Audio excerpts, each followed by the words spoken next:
The abundance estimates, they remain relatively constant based on the overlapping confidence intervals.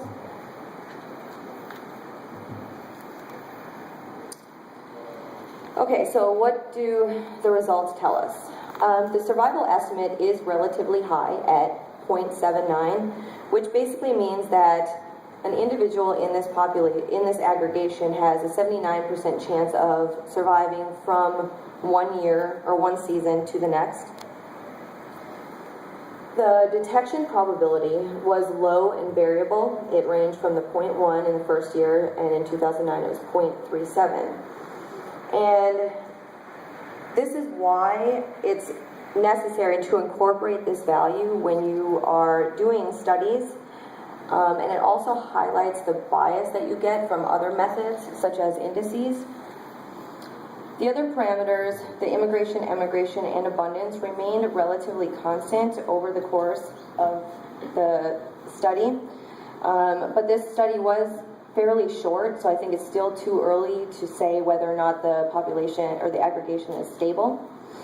And this study represents the first attempt to establish baseline data for this species in Florida. And to the best of my knowledge, it's the only study of this kind to look at this size class of hawksbills, making it very difficult to compare my results to an aggregation elsewhere. However, the results do indicate that this study site does provide an important developmental habitat for immature hawksbill turtles.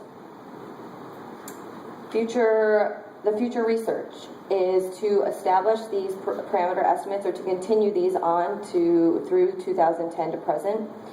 To also establish these same parameter estimates along the entire southeast coast of Florida, and to also include density estimates using spatially explicit capture-recapture models.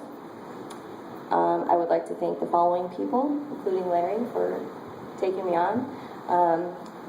And that is it. Here, if anybody has questions that I don't have time for, there's my email address, and you can email me.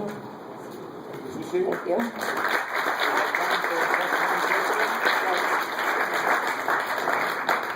We have time for one question. No questions?